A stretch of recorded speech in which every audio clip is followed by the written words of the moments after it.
Ahora, ¿quién es realmente ese personaje?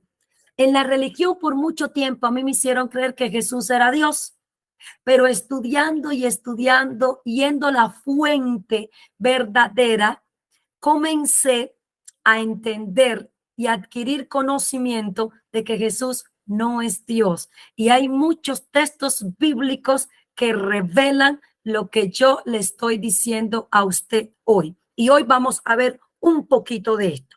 Amén. Así que antes de comenzar ahí, recuérdese que la Biblia dice que Él es el primogénito. ¿Mm? Y que Él dejó todo para venir aquí. Antes de llegar ahí, quiero decirle lo siguiente. Mire, ¿por qué es que nosotros tenemos que ir a la fuente verdadera? ¿Por qué? Porque todo lo que Dios escribió, ¿a dónde lo escribió? ¿A quién se lo escribió? ¿A quién se lo dejó plasmado? Al pueblo que Él constituyó como nación. ¿Y ese pueblo qué es? Hebreo judío. ¿Mm? Entonces, el abecedario hebreo no tiene nada que ver con el abecedario de nosotros. Ahora, yo le he puesto este ejemplo a ustedes, por ejemplo, que ustedes saben que en cada cultura de nosotros, ¿verdad? A ver, déjenme ver si me ayudo por aquí. ¿Cómo se le llama? A ver si me acuerdo ahora. Por ejemplo, en nuestro país le llamamos a los frijoles frijoles, pero creo que es en Puerto Rico o en Puerto Rico le llaman habichuela. ¿Usted sabe qué cosa es para un cubano habichuela? Habichuela es un vegetal, no tiene nada que ver con frijoles. Y para los puertorriqueños, y creo que los dominicanos también, frijoles, el grano, ¿verdad? De frijoles, le llaman habichuela. Entonces, imagínate un puertorriqueño y un cubano hablando. Él me está diciendo que va a comer arroz con habichuela. Y yo le estoy diciendo, yo no quiero arroz con habichuela, yo quiero arroz con frijoles. Y resulta que los dos estamos hablando lo mismo, pero no nos entendemos, porque para él frijoles es habichuela, pero para mí frijoles no es habichuela. Para mí habichuela es un vegetal que nosotros cocinamos y comemos. Entonces ya por ahí no nos estamos entendiendo. Entonces, esto precisamente fue lo que pasó con la Biblia.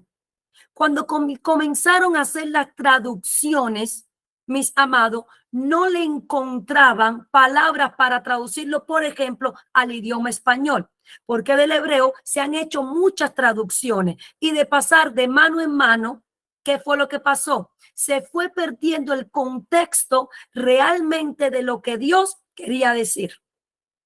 ¿Y cómo tú empiezas a entender esto? Cuando tú comienzas a ir a la raíz. ¿Qué dice la Biblia acerca de la raíz? Miren, no se jacten ustedes, Oliver Silvestre, que ustedes fueron injertados en la raíz. ¿Quién es la raíz? El pueblo de Dios, Israel. Y nosotros somos ¿qué? Esos olivos silvestres que fuimos injertados, Pablo lo explica, por causa de la desobediencia de aquellos que no quisieron creer en Yeshua de Nazaret o en Yeshua HaMashiach. ¿Ok? En ningún escrito antiguo, nosotros nos enseñaron que el nombre de Yeshua es Jesús. Y usted ve que hoy en día hasta los institutos religiosos se ofenden si tú le llamas Yeshua. No hay ningún problema. Ojo, yo también le llamo así, ¿eh? Porque uno va haciendo un cambio en su lenguaje y todo, pero el Señor responde al nombre de Jesús porque Él sabe que ese fue en el contexto que nos enseñaron. Pero en los escritos originales, en los libros que usted tiene de los evangelios, todo el Nuevo Testamento, jamás le llamaron a él así. No existe tal nombre. Ese no es su nombre. Siempre se referían a él por el nombre de Yeshua. ¿Ok? Nos hacemos entender hasta aquí. Entonces, ese personaje, que ¿cómo lo podemos describir? Como una puerta dimensional que nos da el acceso directo al Padre. Él mismo lo explica una y otra vez cuando ustedes leen el Nuevo Testamento. Amén. Entonces, no se me estrese, que yo le voy a ir explicando aquí. Ahora, ese Jesús de Nazaret o Yeshua HaMashiach, como usted le quiera llamar, no hay problema. Él sabe y él va a responder al nombre como usted le quiera decir. ¿Ok? Para acá, para este lado del mundo que nosotros estamos. Pero allá donde él creció, donde él nació, donde él creció y donde él murió, jamás le llamaron así. ¿Por qué digo el Jesús italiano o el Jesús judío? Porque el Jesús italiano que nos han presentado está muy lejos del Jesús judío que leemos aquí, pero que por falta de conocimiento no podemos descifrarlo. ¿Cuántos saben que esta Biblia está codificada? ¿Cómo así, pastora? Escuche, en el libro de Éxodo, Dios le dice a Moisés, ok, ya yo tomé a mi pueblo, ellos son mi pueblo, ahora yo le voy a dar mandamientos y estatutos para que ellos puedan dirigirse. ¿Mm? ¿Qué son esos mandamientos? Pues la Torá, para que puedan tener una instrucción, para que puedan consultar. Eso es lo que Dios le dijo a Josué. Josué, escúchame. Josué, medita. Yo no sé qué problema tienen los religiosos con la meditación, porque la verdadera meditación no tiene nada que ver con la que han manifestado cierto grupo de personas que si meditas y se te pone la mente en blanco. No, no, no. Hay varios textos bíblicos que hablan de la meditación y está muy lejos de eso que han inventado ciertos grupos de personas. Por eso es que los religiosos se alteran tanto cuando le habla de meditación. La Biblia habla de meditar. Y no tiene nada que ver con lo que nosotros entendemos o conocemos, y eso lo vamos a ir hablando más adelante. Así que Dios le dice, mira Moisés, mi pueblo necesita tener dirección, instrucción. ¿Cuántos se han montado en un carro, no saben ir a una dirección y qué usan? Un mapa, un GPS. ¿Cómo se movían nuestros antepasados en el tiempo de antes que existiera el GPS? Con mapa. Entonces Dios le dice, Moisés, sube conmigo y yo voy a dar leyes, mandamientos, voy a dar instrucción. Usted, más adelante vamos a aprender que preceptos y mandamientos son dos cosas distintas. El pueblo de Israel tiene preceptos 613 y tiene los 10 mandamientos que tú y yo conocemos. Así que Dios comienza a escribir con su dedo lo que él quería, por lo que él quería que el pueblo se dirigiera. Usted conoce la historia, mientras que el hombre de Dios está 40 días y 40 noches ayunando, esperando a que Dios escriba estos mandamientos. ¿Qué hizo el pueblo? Se desesperó, perdió la paciencia. ¿Por qué? Porque no hubo un cambio de mentalidad real en ellos. Y vamos a hablar también acerca de la paciencia y cómo Dios habla y cómo Dios ve en la Biblia la paciencia. ¿Qué fue lo que pasó? Cuando Dios está escribiendo con su dedo, señores, todo estaba claro para su pueblo. Dios se enojó y le dijo, Moisés, baja, que mira lo que están haciendo. Usted sabe que ese pueblo vio señales y maravillas que usted y yo posiblemente no hayamos visto todavía. ¿Y qué comenzaron a decirle? Josué, Aarón, necesitamos a este Moisés, no sabemos qué le pasó. Necesitamos que tú nos hagas unos dioses. Y ahí es donde ellos construyen el becerro de oro. Y estos hombres que conocían del Dios infinito fueron arrastrados por estas personas a qué? A cometer tal acto de idolatría. Y comenzaron a decir, Israel, mira, aquí tus dioses que te sacaron de Egipto. Eso fue una transgresión contra Dios. Entonces, Moisés baja y ¿qué es lo que pasa? Moisés en su enojo, ¿qué fue lo que hizo? Rompe la tabla. Moisés rompe la tabla y luego de eso, Moisés sitúa al pueblo, etcétera. Usted se lo puede leer. Y Moisés sube de nuevo a estar con Dios 40 días y 40 noches más. Esas tablas que Dios escribió, que es esto, la Torá, la Biblia, fueron codificadas. Ya no eran tan entendibles a lo que Dios quería transmitir. A eso agréguele las traducciones que comenzaron a hacer. Recordemos que hemos estudiado que la Biblia tiene ¿cuánto? 4 niveles de interpretación. 4 niveles de interpretación. Y bueno, para los que no lo saben, se lo voy a decir rapidito. 4 niveles de interpretación. Peshat, obviamente que son nombres en hebreo. Peshat, yo se lo puedo escribir después. Remes, Dras y Sod. Rapidito le digo, ¿qué es Peshat? El sentido literal. ¿Cuál es el sentido literal? Que lo que usted está leyendo, tal y como lo está leyendo, así pasó. Y Dios abrió el mar rojo y Moisés extendió la vara y abrió el mar rojo. Ese es el primer nivel, literal. El segundo nivel de interpretación, el remés, es una especie de insinuación. El tercero, el drash, que es un análisis profundo de lo que se está leyendo. Y el cuarto, que es el nivel sot, es algo secreto de lo simple que tú ves. Es ahí donde Pablo dice, y cosas que ojo no vio, ni oído escuchado, ni ha llegado a corazón de hombre, son las que Dios tiene preparado para los que le aman. Ese es el nivel 4 de interpretación. Eso es navegar, bogar mar adentro en las profundidades de revelación de lo que está escrito en un solo texto bíblico. Muchos traductores cometieron el error y yo vi a uno de ellos decirlo textualmente, que cuando la Biblia hablaba y el Espíritu de Dios vino sobre David y el Espíritu de Dios vino sobre Sansón, ellos usaron este término para decirlo en todo el Antiguo Testamento cuando el Espíritu de Dios venía sobre alguien. Pero resulta que el Espíritu de Dios venía sobre alguien, pero también el Espíritu de Dios se vestía sobre alguien. Entonces el Espíritu de Dios se vistió sobre 3 personas en la Biblia. Pero cuando tú lees la Biblia en la Reina Valera, no te dice que el Espíritu se vistió, que la palabra vestir en hebreo es lavash, sino que usaron un término de que vino sobre alguien para todo el mundo. Y usted cree que eso fue lo que pasó.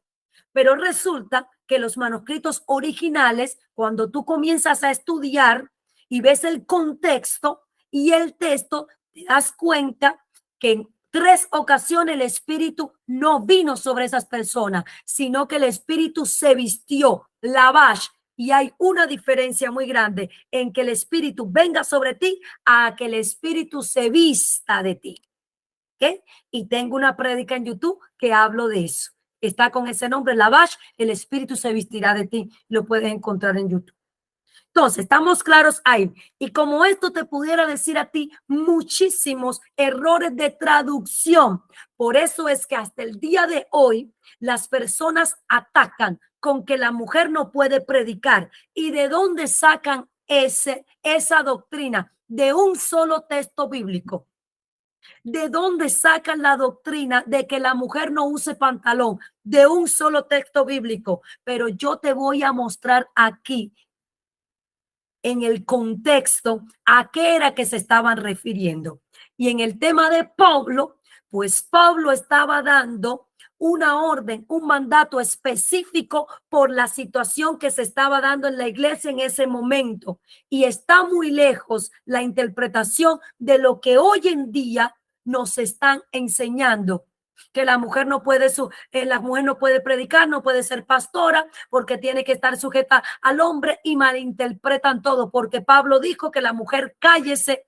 En ese momento, haciendo un paréntesis rapidito para que no se me quede así, en ese momento que Pablo da este mandato, tenía que buscar una solución para ese instante por la situación que se estaba dando en la iglesia. Y era que en ese tiempo era permitido que los hombres tuvieran 3 y 4 mujeres. Así que imagínense el alboroto que se formaba en una congregación cuando un solo hombre tenía 3 y 4 mujeres y la llevaba al culto.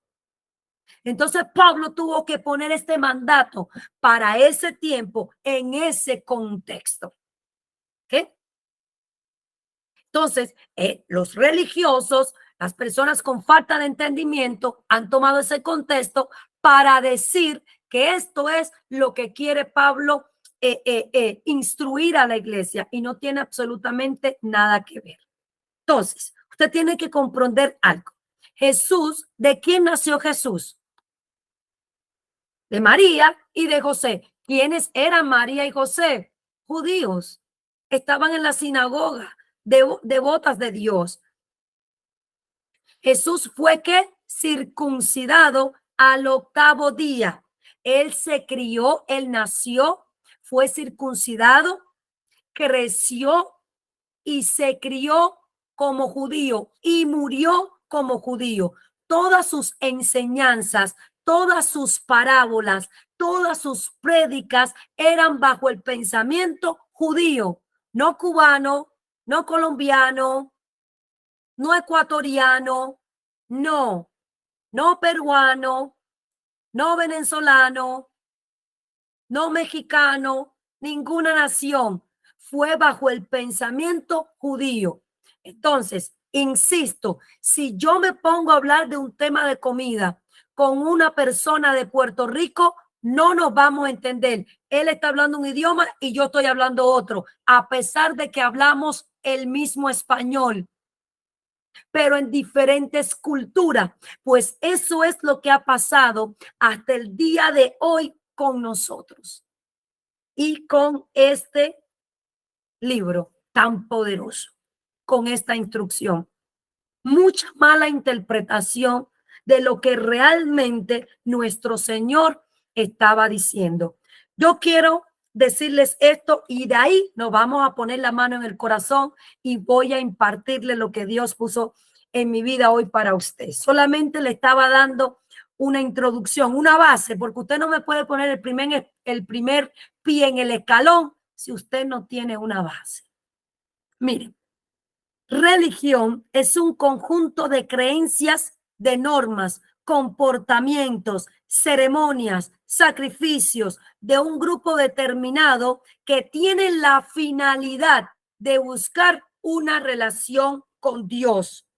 Lee y ejecuta, y este va a ser exactamente lo que está escrito. Eso es lo que hace la religión.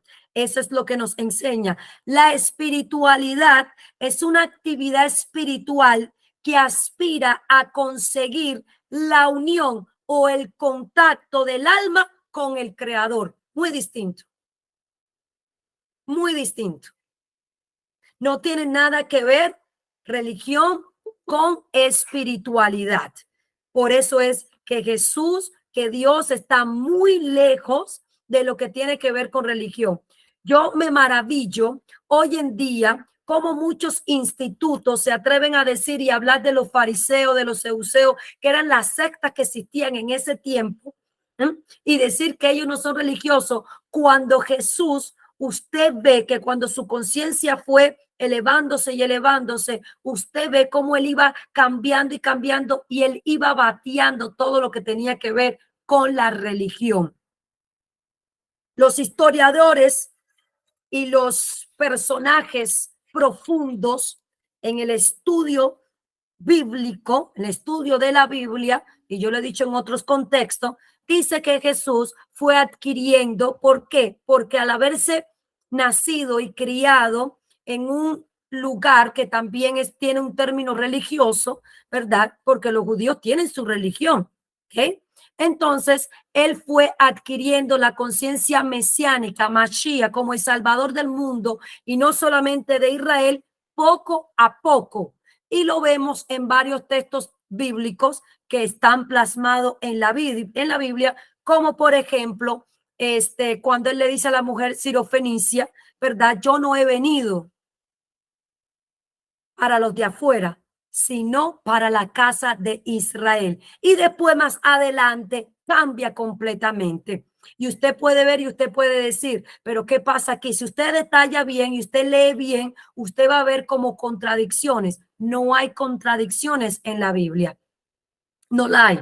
Lo que el Señor, ¿verdad? Nuestro Mashiach vino y como hombre se le fue graduando su conciencia. Pastora, no me quiero perder, te lo explico rapidito, a ti en tu contexto. Cada uno de los que estamos aquí tiene en su alma registrada el propósito por el cual vino a la tierra. Ahora, ¿qué es lo que pasa? que tu alma no pertenece a esta dimensión que tiene limitaciones, que tiene tiempo, que tiene espacio. ¿Por qué? Porque Pablo dice que Dios habita ¿en qué? En luz inaccesible. Él es la eternidad. Y por él fueron creadas todas las cosas. Y en él subsiste y existe todo. Todo lo creado fuera de este planeta Tierra, todos los planetas, todo lo que pueda existir fue creado por Dios. Y Jesús nos dice en el libro de Juan, yo se lo he dicho a ustedes, en Juan 6:46, que nadie puede venir a él si el Padre no lo trajo y que nosotros fuimos enseñados por el Padre. ¿Cómo así? ¿Cómo que enseñado por el Padre? ¿Dónde? ¿Dónde fui yo enseñado por Dios? Si ahora es que yo estoy conociendo a Dios por medio de Jesús, ¿dónde? En la dimensión de donde viene tu alma. ¿Qué dice la Biblia en el libro de Jeremías y en el libro de los Salmos? 139 y Jeremías 1:5. Antes de que estuvieras en el vientre de tu madre, te di por profeta a las naciones. Antes. ¿Dónde antes? Eso lo vamos a hablar en otro estudio bíblico, pero quiero que usted sepa que su alma tiene el paquete completo de lo que usted viene a cumplir, pero su alma tiene un trabajo que hacer con su yo social. Y lo hemos explicado infinidades de veces. Y ahí es donde hay un choque. Conciencia bélica, conciencia caínica.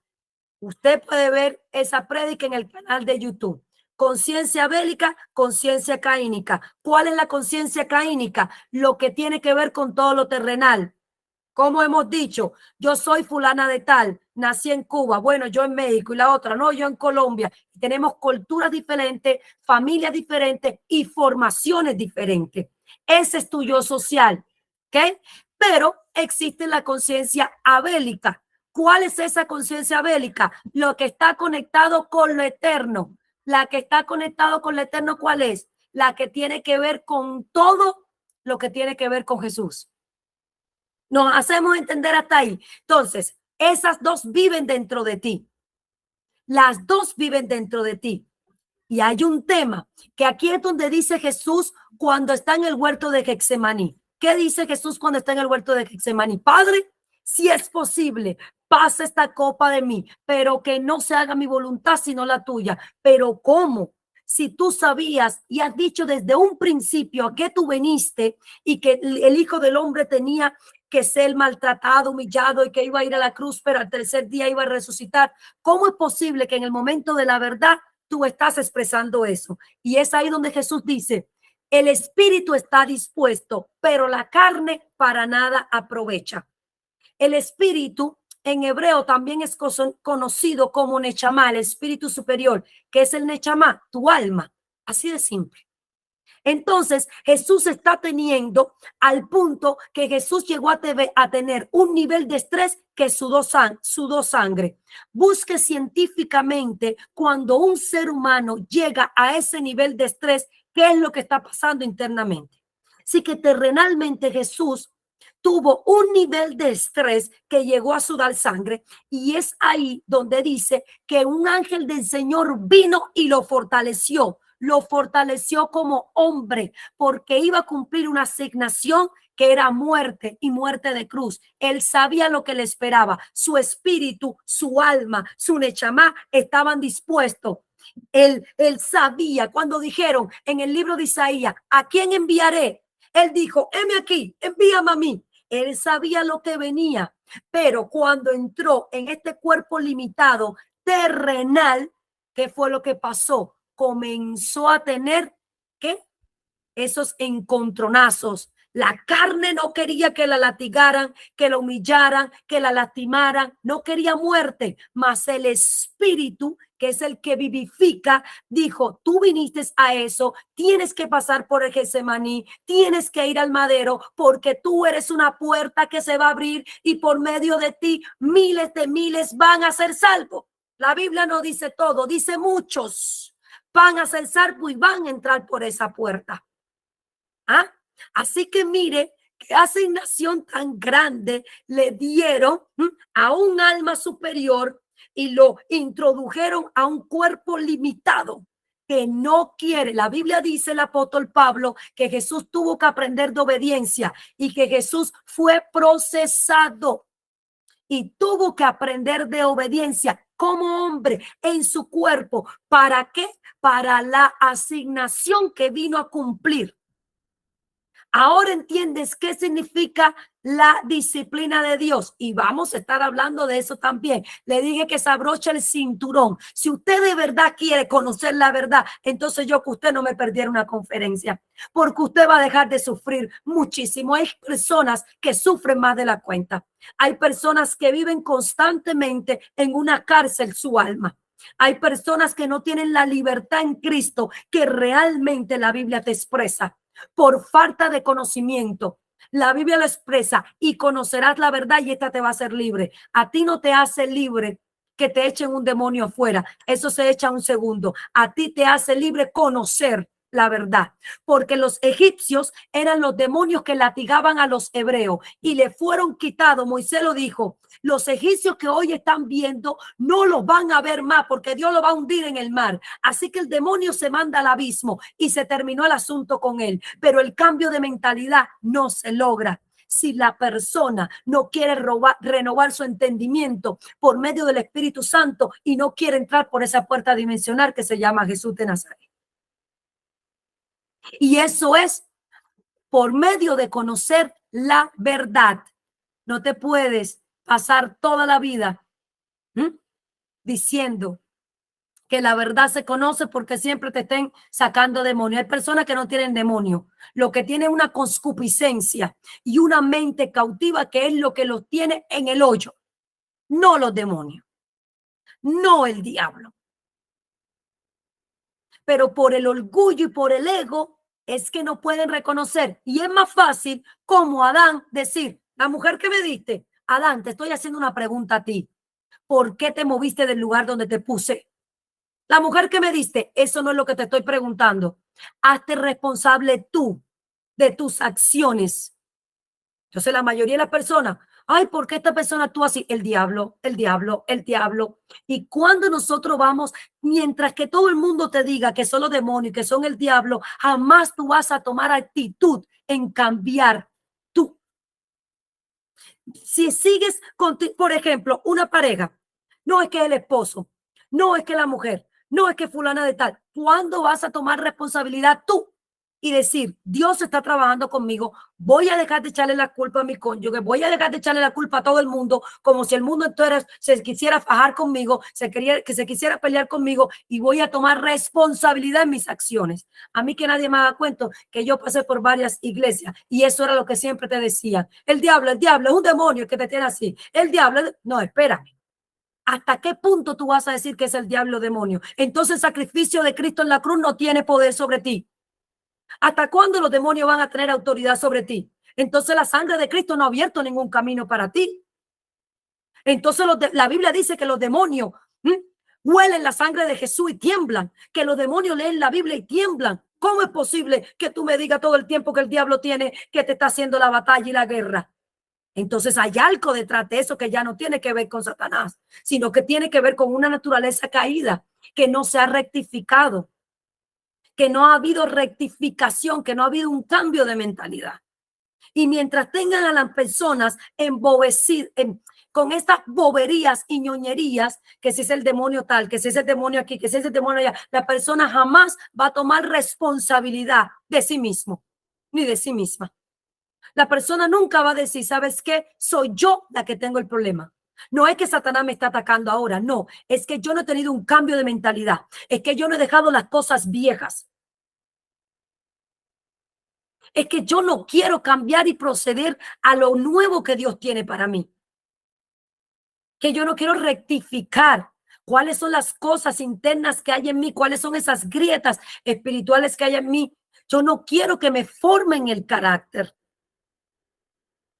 Entonces, mientras que sigas pensando de esta manera, vas a pasarte toda la vida peleando, desbaratando las telarañas en tu casa, en tu vida espiritual, en tu familia, pero jamás vas a poder destruir a la araña que produce esas telarañas. Y esa araña realmente es la naturaleza caída. Y Pablo lo dice, cada cual es arrastrado de su propia concupiscencia. Y que no diga que Dios tienta a nadie, porque Dios no tienta a nadie. Cada cual es arrastrado de su naturaleza caída. Y ahí es donde viene el enemigo y toma ventaja. Y actúa, y es ahí donde viene, se le mete a las personas y viene un control mental y viene un control emocional y se sienta en el corazón y se sienta en el alma y cautiva a las personas. Nos hacemos entender hasta aquí. Entonces, vamos a ver ahora. Ponga la mano en su corazón y diga, Señor, Padre mío, tú estás aquí en medio de nosotros por medio de tu Hijo amado, Yeshua HaMashiach. Padre, necesitamos que tú quites todo velo, porque tú mismo le dijiste al profeta Ezequiel que tus hijos tenían una venda mágica en sus ojos que no les hacía ver ni conocer la verdad. El mismo Saulo de Tarso, antes que se convirtiera, Ananías tuvo que orar por él y dice que escamas cayeron de sus ojos y que fue ahí donde él entró por esa puerta dimensional que se llama Yeshua HaMashiach. Dile, Padre, yo necesito entrar por esa puerta. Y para entrar por esa puerta necesito elevar mi conciencia. Te lo pido en esta hora, en el nombre de tu Hijo amado. Amén y amén. Como Jesús es una puerta dimensional y lo vamos a ver ahora, mis amados, quiero decirle que esa puerta, Dios dijo que este 2024, que equivale al 5784 en el calendario hebreo, Dios dijo, ojo, Dios se rige por el calendario hebreo, no por el gregoriano que nos impuso Roma. Usted tiene que saber de dónde viene su calendario. Él se rige por el calendario hebreo que él estableció para comunicarse y dar fechas y aperturas y visitaciones a la tierra, no por el gregoriano. ¿Que responde a él? Claro que sí. Pero él quiere que tú profundices más. Él le dijo a Pedro, boga mar adentro, que necesito enseñarte espiritualidad, porque tú eres muy religioso. Y mira que le costó a Pedro que le quitaran la religiosidad.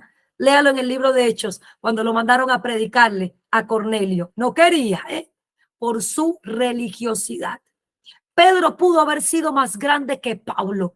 Usted nunca se ha preguntado, ven acá, chica, pero si Pablo apareció en la escena al final y Pedro caminó con Jesús, lo vio resucitado, era la piedra angular, tú sabes, todo eso que dice la Biblia, ¿por qué no fue más grande que Pablo? ¿Sabe por qué? Por su mente limitada religiosa. Así que Dios nada más lo pudo usar en su contexto. Cuando Dios lo quiso usar a un gentil, el tipo se le cuadró en dos. Así que Dios tuvo que usar a otro judío y convertirlo en un gentil para que pudiera predicarle a los gentiles. Y aquí es donde entra Pablo en acción. Y por eso es que Pablo escribe más del 40% del Nuevo Testamento. Nos entendemos hasta ahí. Pero créame que Pedro pudo haber sido más grande que Pablo. Nosotros podemos tener una puerta. Imagínese ahora mismo una puerta física delante de usted. La puerta está. La puerta puede estar abierta. ¿Ok? Y usted decide si entra o no entra. ¿Sí o no? Entonces, hay este tipo de personas y por eso es que Dios está haciendo tanto énfasis y me tiene aquí entrenándolos a ustedes, llevándolos a conocer la verdad. Ese es mi trabajo. El trabajo de Juan el Bautista era prepararle el camino al Señor. Yo te estoy preparando el camino porque hay muchos de ustedes que están delante de la puerta y no han entrado. Y hay otros que se quedaron en la primera, entraron y no se han movido de ahí. Y se han estancado, y toda agua que se estanca, ¿qué es lo que le pasa? Comienza a oler mal, muere. Y Pablo dice, nosotros estábamos muertos en nuestros deleites y pecados, mas Él nos dio vida juntamente con Él. ¿Cómo yo voy a adquirir esa vida si yo no camino por esa puerta? Si yo no entro por esa puerta y prosigo a la meta, ¿cómo? Entonces, por eso es que usted ve tantos cristianos frustrados, tantos cristianos enfermos, tantos cristianos que lo único que saben hacer es señalar que todos sus desgracias y que todos sus problemas es el diablo o la otra persona. Y nunca se hacen responsables de sus acciones y no quieren cambiar, no quieren caminar. Señores, lamentablemente usted ve en los institutos religiosos que mencionan más y le dan más gloria a Satanás con todo lo que lo mencionan que a Dios. Y vamos a entrar en ese tema después. Dios no tiene rival. ¿Usted está entendiendo? No existe tal cosa. Como un Dios tan potente que no hay nadie después de él, ni principio, que él es el principio y el fin, que no tiene precedente, va a tener un rival que fue creado por él. No existe tal cosa. Lo que hay es un propósito, una rectificación que usted tiene que hacer. Y obviamente uno de los nombres de Satán es Hasatán. Y Hasatán significa obstáculo. Y usted deberá aprender a pasar por encima de esos obstáculos. La Biblia dice que Dios creó el bien y el mal, la luz y las tinieblas. ¿Cómo me explicas eso entonces? No creo que Satanás tenga tal poder. Lo que hay personas que cuando no toman el camino correcto, comienzan a ser parte de ¿quién? De las tinieblas. Y ahí es donde el mal tiene un 100% de acción en la vida de esa persona. Entonces, vamos a ver aquí en el libro de Éxodo 33. Mire esto, qué tremendo. ¿Usted está listo? Corra al libro de Éxodo 33.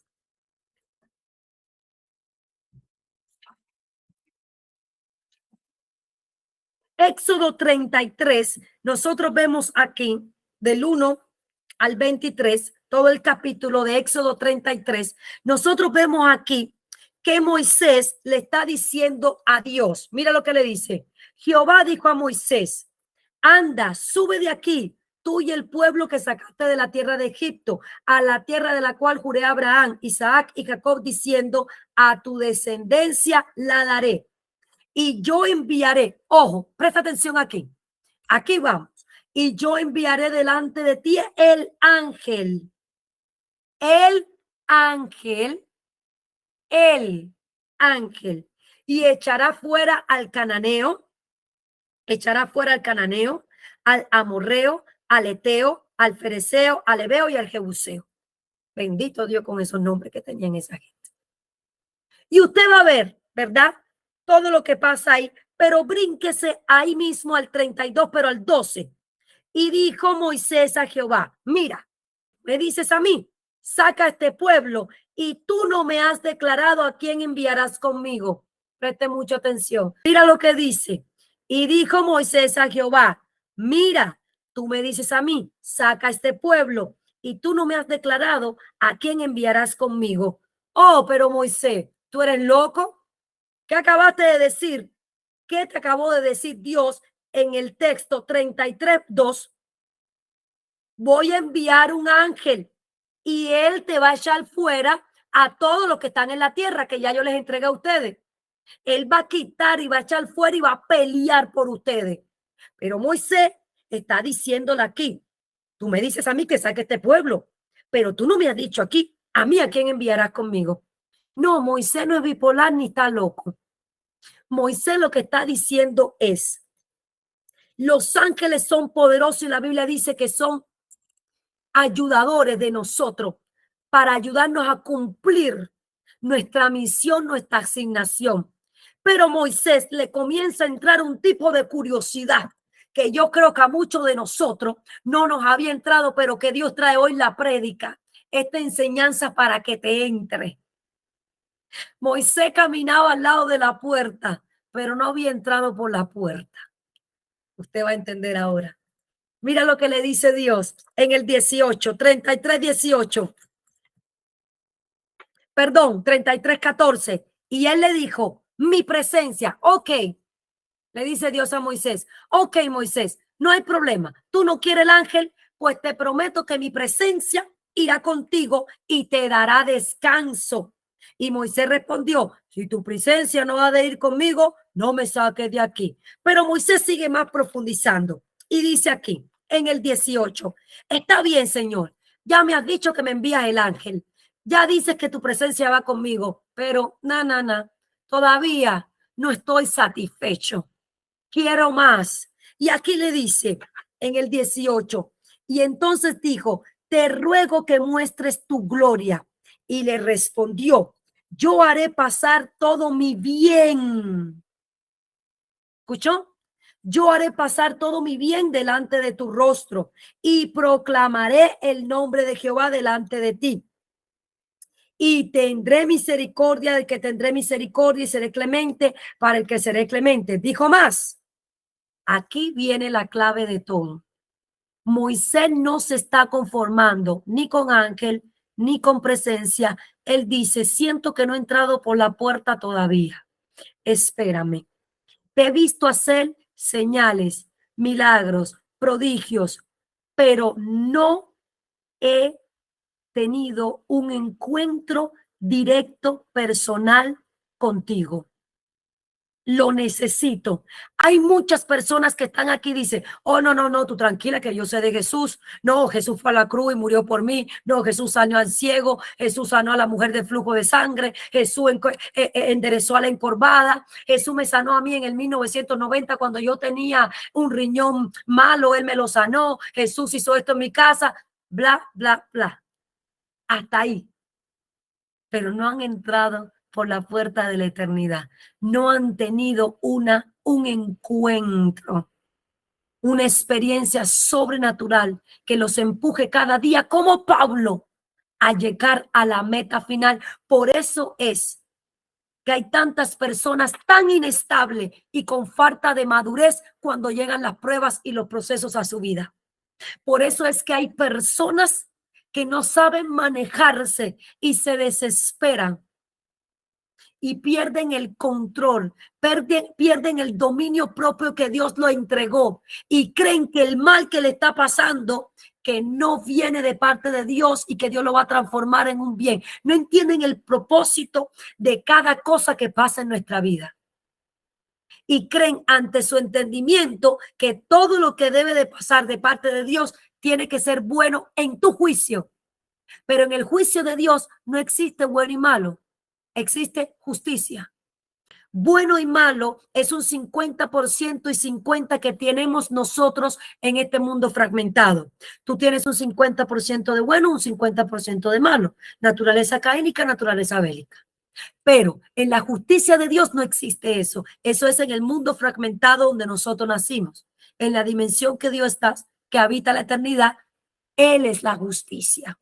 Y eso es lo que se aplica a nosotros. Así que porque lo que posiblemente para ti puede estar siendo malo, Dios lo está usando con un propósito.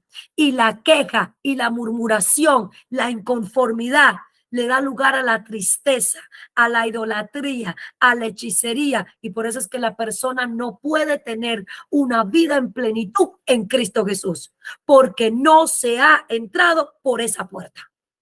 ¿Estamos entendiéndonos hasta aquí?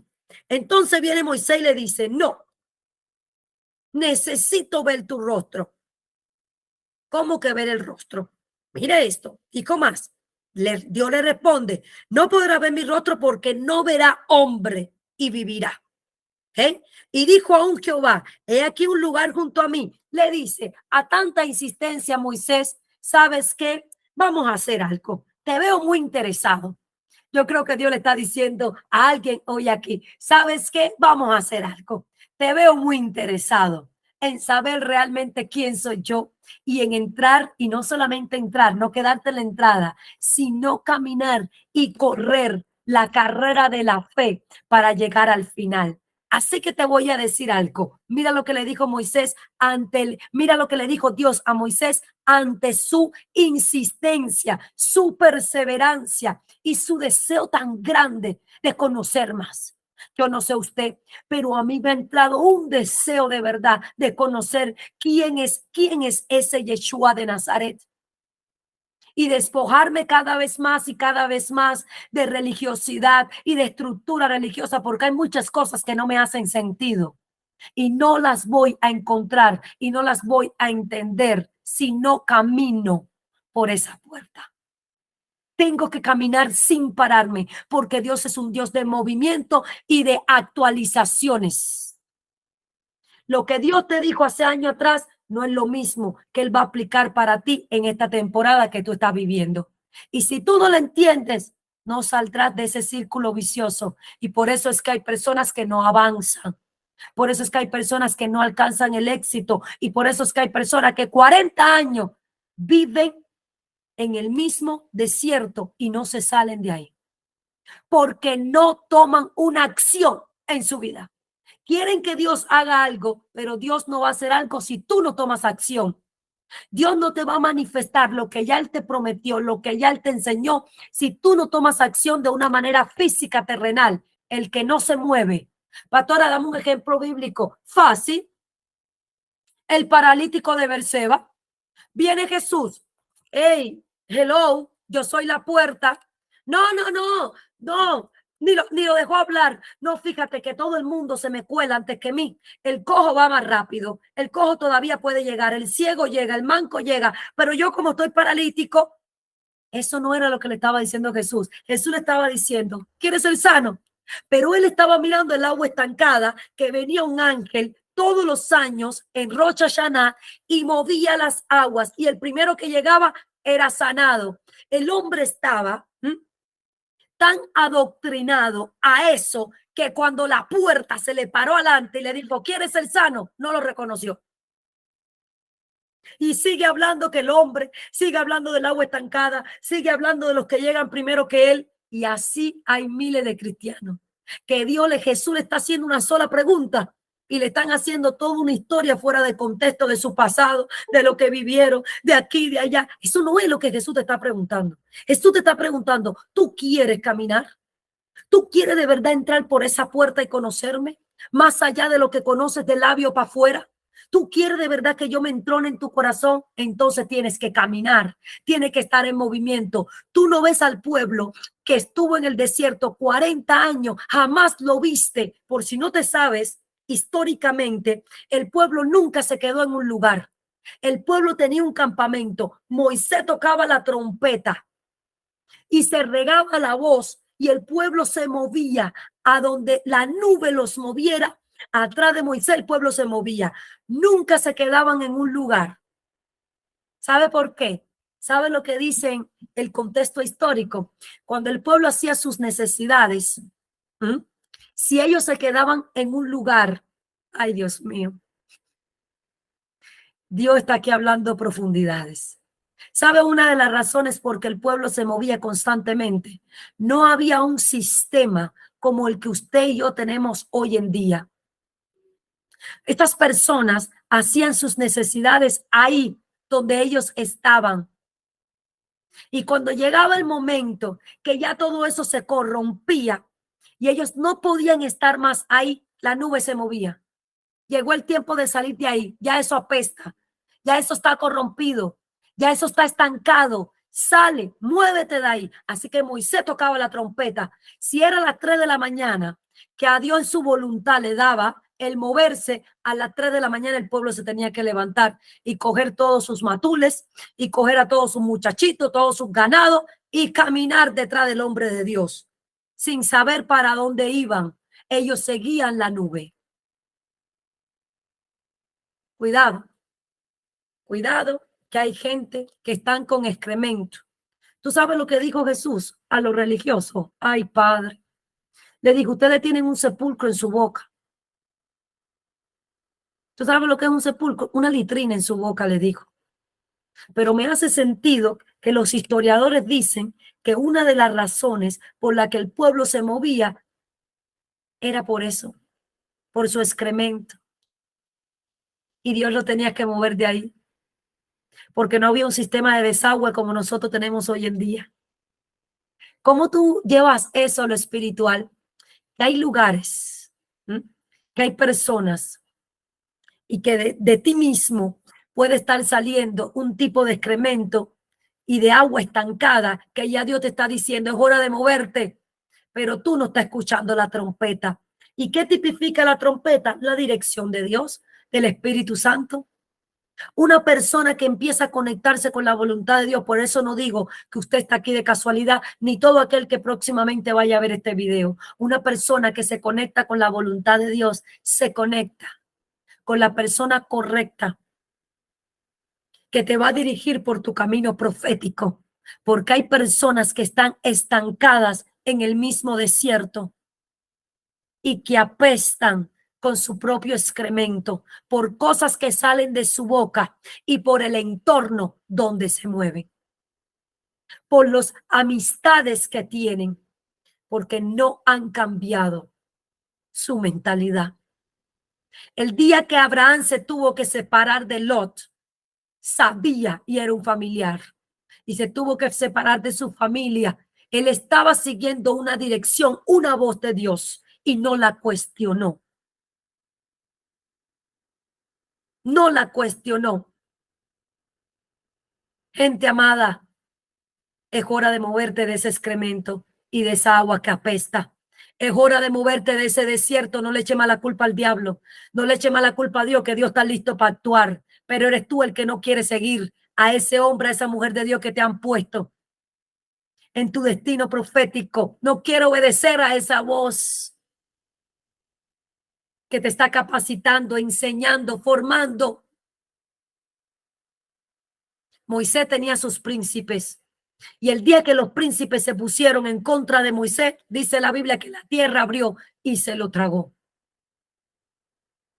Imagínate que el pueblo se hubiera quedado porque a esa hora le hubiera dado la gana a un príncipe de levantarse y decir, no sigan a Moisés. Dios también habla a través de mí. Quédate aquí, ven. Se hubieran quedado en el mismo desierto. Porque Dios tenía una dirección con una persona. Y el que seguía esa dirección podía llegar al final de su meta.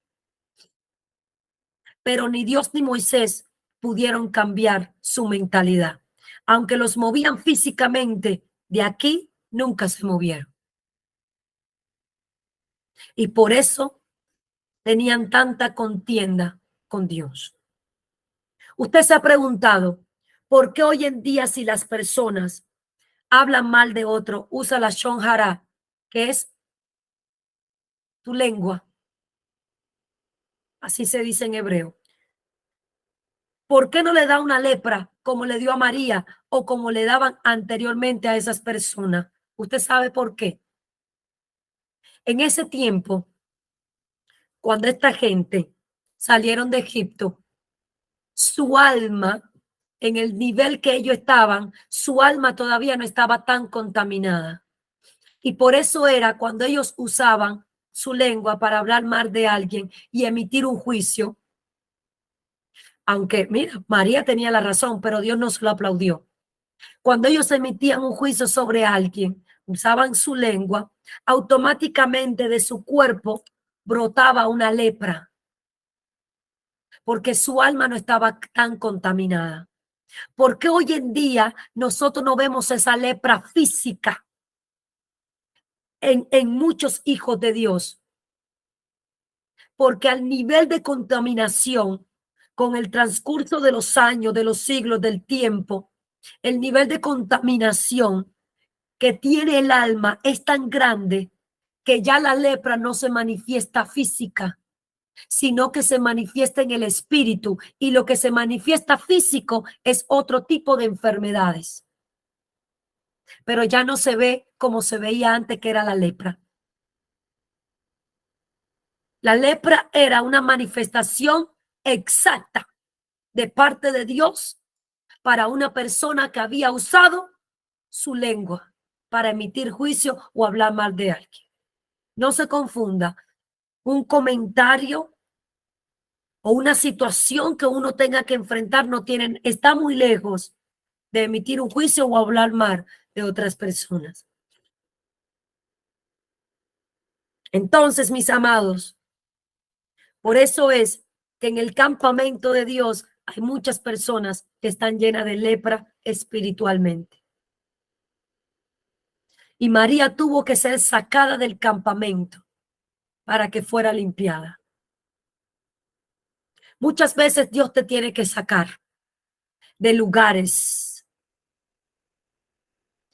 Muchas veces Dios te tiene que poner sola y solo para poderte limpiar. María fue regresada al campamento después que fue limpia.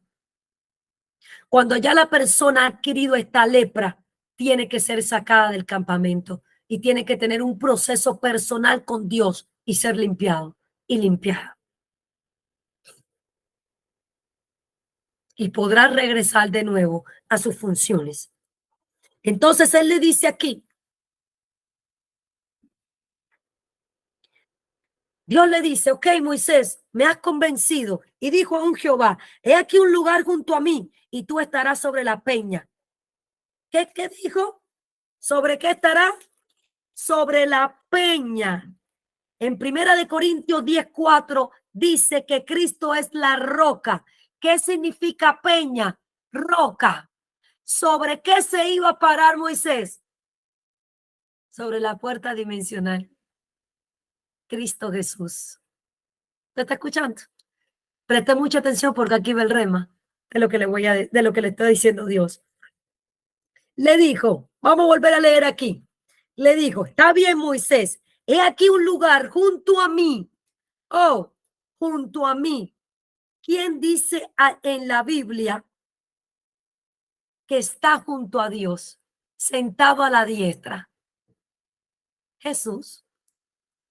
Donde todas las veces que la Biblia dice que Jesús está a la diestra del Padre, y Dios le está diciendo a Moisés, tú no me puedes ver a mí porque mueres.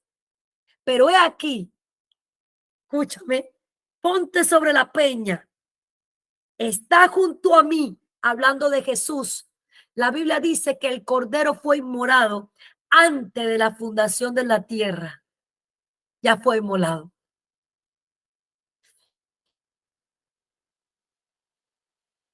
He aquí un lugar junto a mí, hablando de Jesús. Y tú estarás sobre la peña en la roca, y Pablo lo dice en Primera de Corintios 10:4. Y te cubriré con mi mano hasta que haya pasado. Y te cubriré con mi mano hasta que haya pasado. Escuche esto. Hechos 4:11 dice que Cristo es la piedra, la cabeza de ángulo. Ahora mire esto aquí que tremendo. Hendidura, cuando él le dice aquí, yo te pondré en una hendidura de la peña. Subraye eso en su Biblia, escríbalo. Hendidura de la peña. Te voy a poner sobre, escucha, te voy a poner sobre la hendidura de la peña. ¿Quién es la peña? Cristo. Ahora tú sabes lo que significa la palabra hendidura.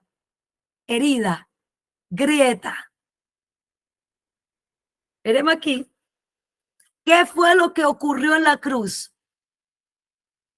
Cuando Jesús está en la cruz, la Biblia dice que en la hora sexta hasta la hora novena hubo tiniebla sobre toda la tierra.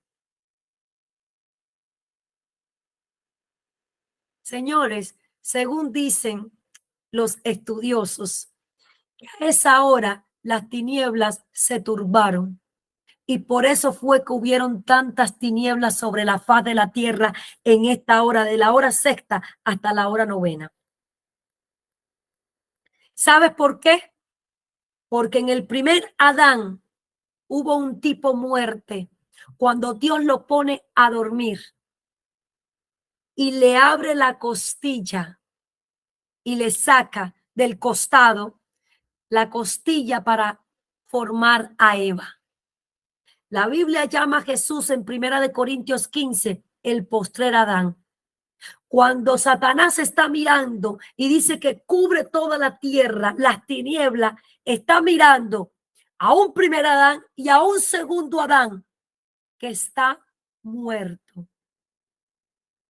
¿Qué fue lo que dice tu Biblia que le abrieron a Jesús en el costado? Dice que un soldado vino y le atravesó, ¿qué?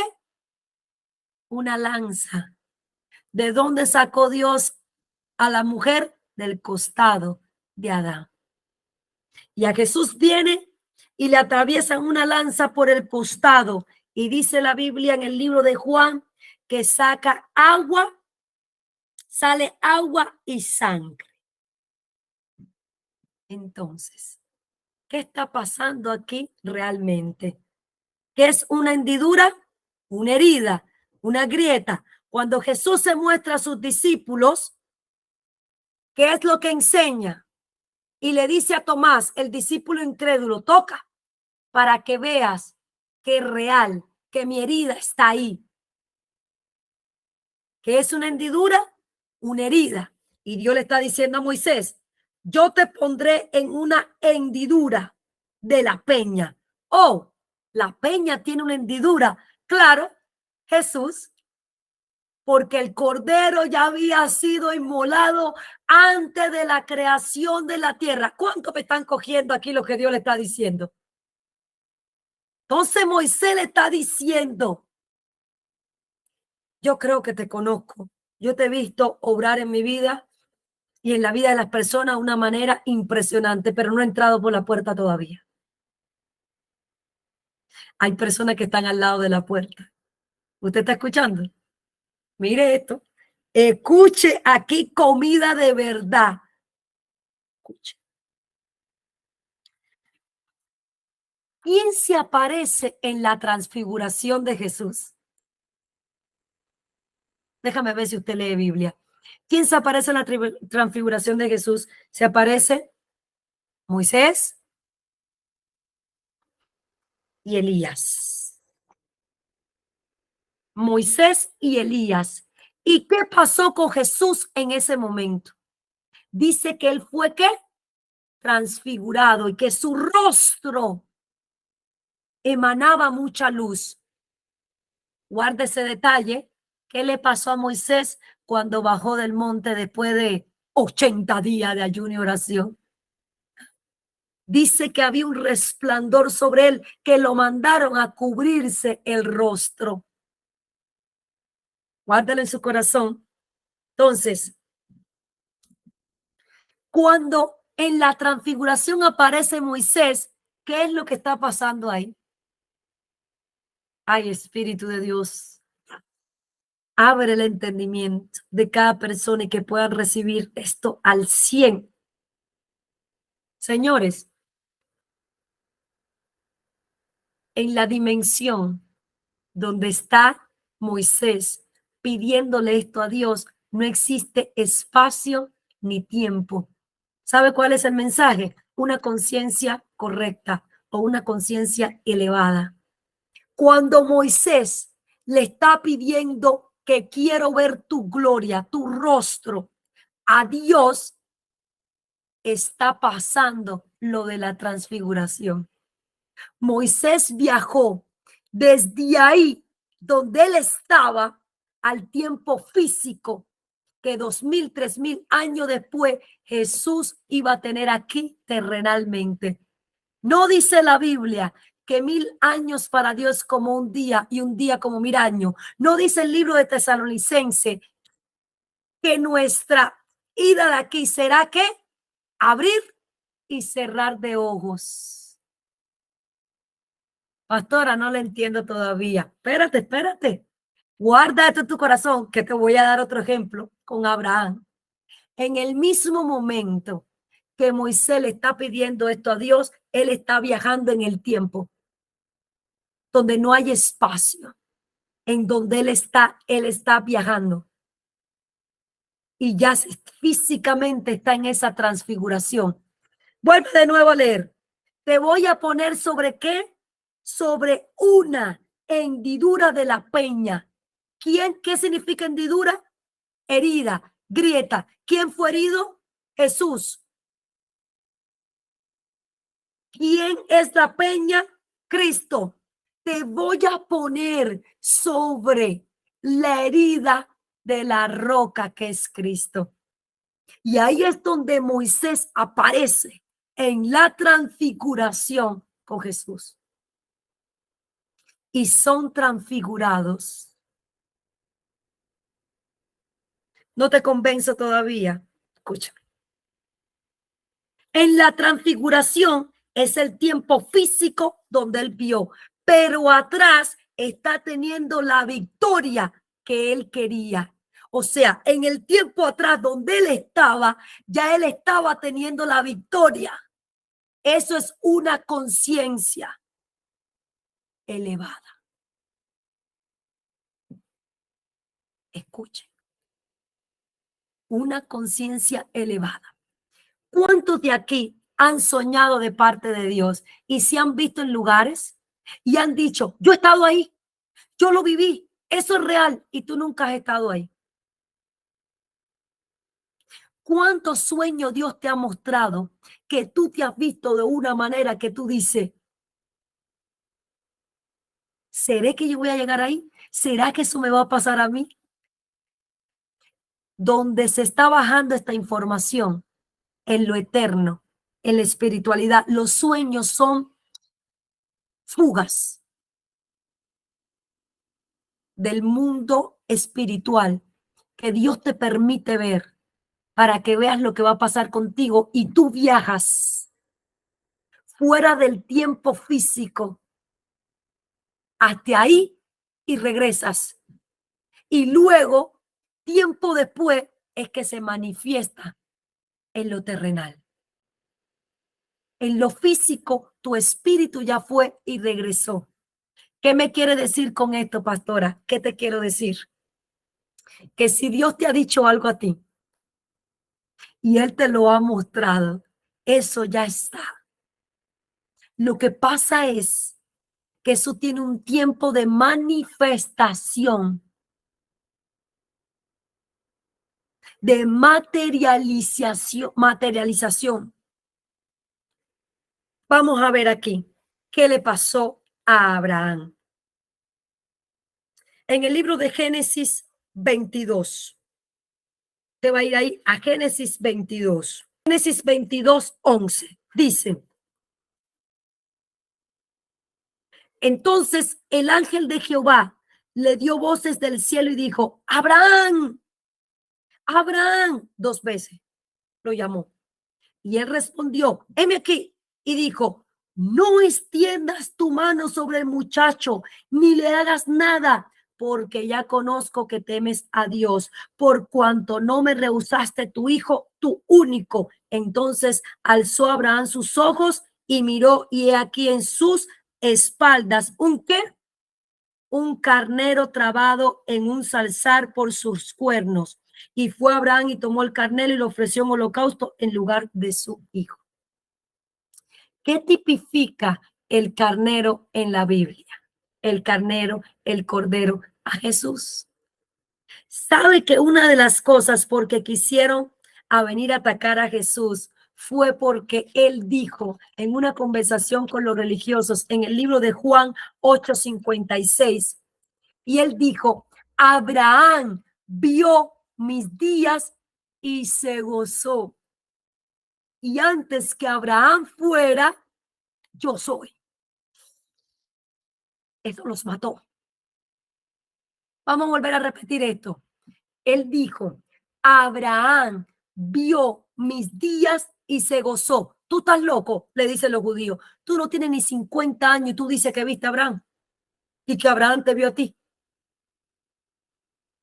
¿Qué fue lo que pasó ahí? Dice que Abraham tomó el cordero y lo sacrificó en lugar de su hijo.